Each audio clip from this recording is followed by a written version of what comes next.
Okay, this is a fantastic solo, right? And I'm going to explain why. So well worth practicing and learning this solo. I think you've got everything there. You've got the backing tracks a bit slower, and then of course you can put the original record on and really get the feel for it.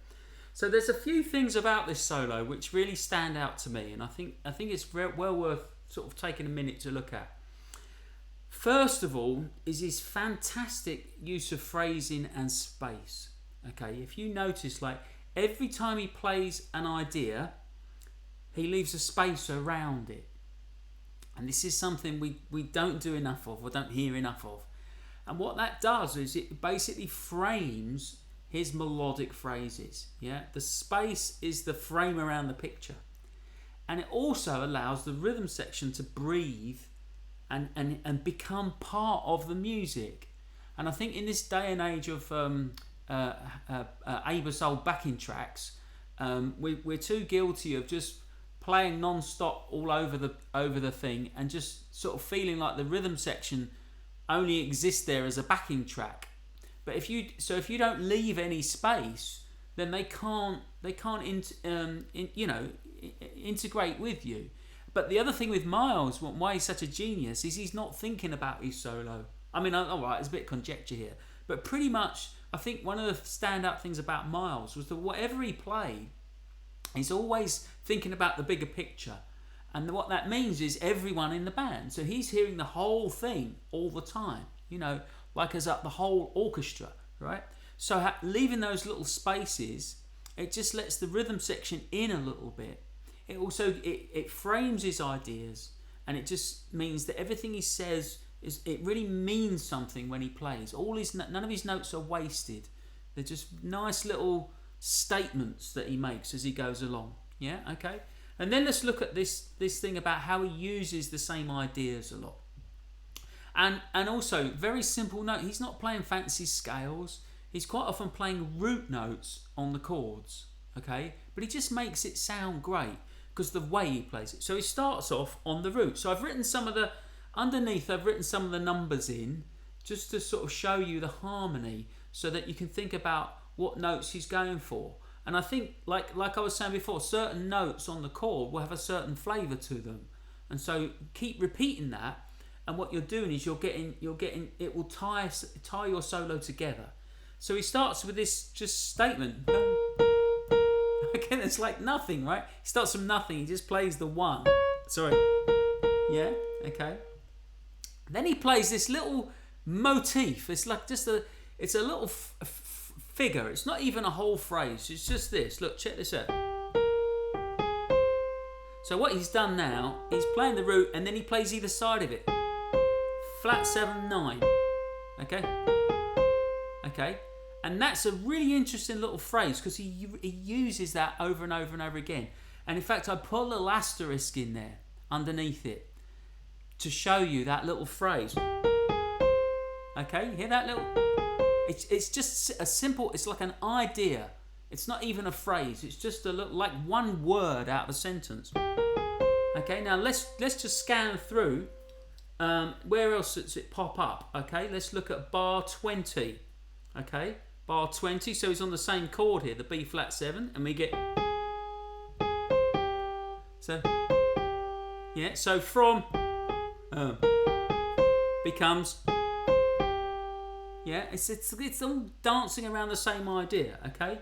Then again, where else is it? The bottom of the first page, bar 37, 38, 39, bar 40. There it is again. Yeah, okay. And then again, bar 52. Bar 52. Yeah. And then again, bar 68. That's nice. So, ba, ba, ba, da. Yeah. Can you see what I'm getting at? He keeps referring back to this original idea whenever he's on that same chord. Not the same chord in the same sequence, but he keeps referring back to it. But what he does is every time he plays it slightly different. And Miles, and it's the rhythm. He's just moving it around a little. Okay, get the idea? Really, really, really important that. Okay. Now let's look at the next phrase. Okay, so we've just done the first two the first two ideas he's had. He started with just that. Okay, in fact, let's look a bit more through this, okay? Because actually, if you go right to the very end, right at the end of the solo, what does he end with? Okay, genius. Okay, he takes us on this wonderful journey for this solo, and he ends up exactly where he started. The very last three notes are the same as the first three notes, okay? And I don't, he's not sat out and planned out this solo. This is how his mind works. He's improvised. This is all improvised. And this is famously a very underprepared session, this recording session.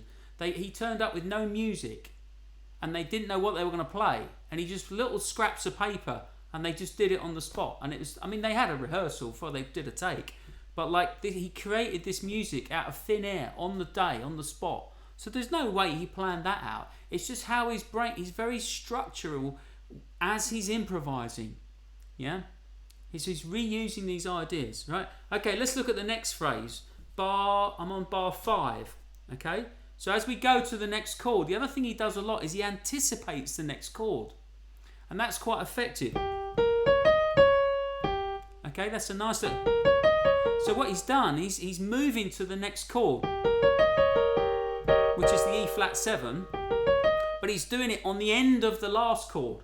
So when he plays it, they're still playing a B flat 7. So it sounds a little tense over the previous chord, but then when the harmony underneath resolves to what he was playing. So he's anticipated the harmony. The harmony's catching up with him. And again, it's just that little tension and resolution there. Yeah, very clever, right? Now, also, so again, he's got this idea of this phrase. Let's check this.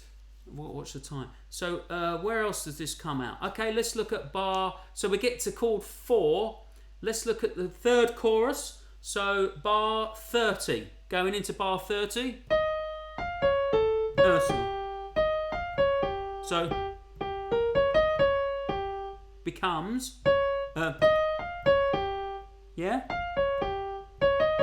Becomes. It's kind of around the same idea, right? Let's look at bar 42. Same place in the sequence, same chord. Now we get. See how similar that is? So we started off with. Now it's. Yeah, same notes. Let's look at the E flat again and bar 53 to 54. It's all around the same kind of thing. Every time he hits that chord, apart from that big one. Okay, that's different. But there's like at least 4 places there where he's hit the same chord and he's used the same kind of idea. But he plays it different every time, okay? And just now, and one other little thing I want to look at is the 5 chord. When we get to the 5 chord, which is concert F7. The concert F7. So the first time that comes up is in bar 10. Okay? And look what he does. He plays the major third on that chord. Whenever we go to the dominant chord, see that phrase? It starts on the major third. I've written a 3 underneath it, okay? Next time that chord comes in, bar 22, guess what note he hits? He's doing the exact same thing. So he goes from the third of the 5 chord down to the root of the 4 chord.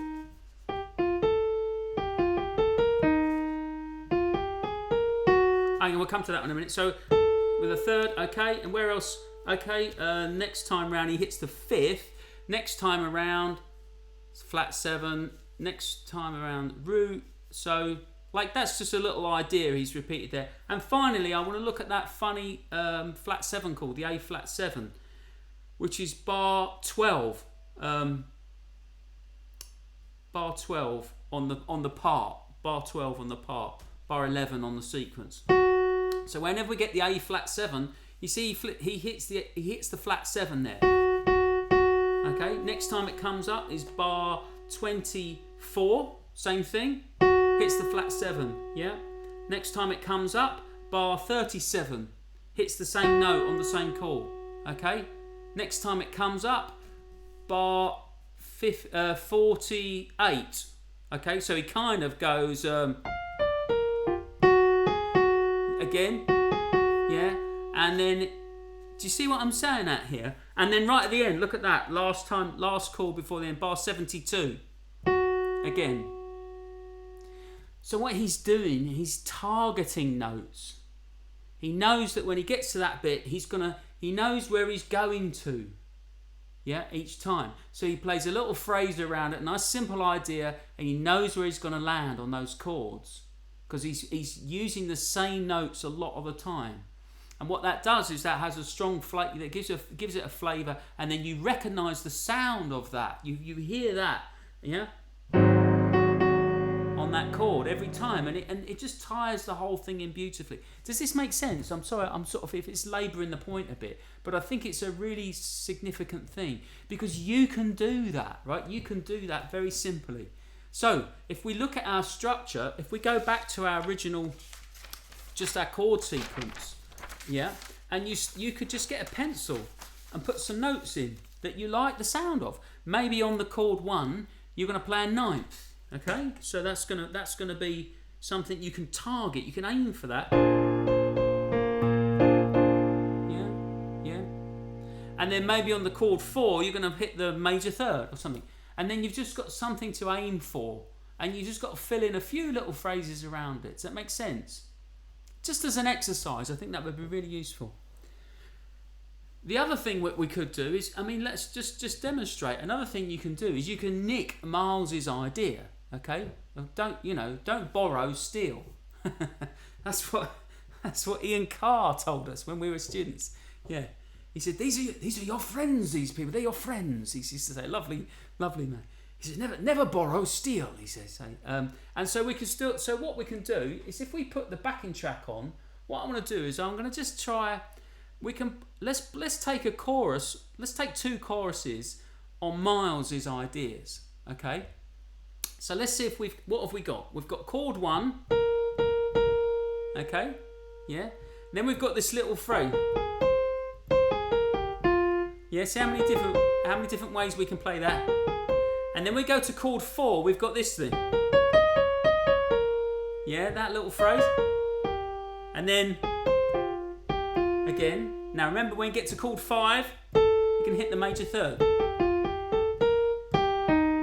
Chord 4, and then when you hit that A flat, you're going to hit that flat 7 note, right? So I'm just going to like mess about a bit using these little ideas that he's got. Let's just try that with a backing track, just as again, like as an exercise. I think this sort of thing's really useful. So what you're doing though is you're changing the rhythm, right? Essentially, so not the solo. So instead of trying to copy exactly his solo, you're nicking his ideas and doing your version of it. All right? Here we go. 3, 4, 1, 2, 3.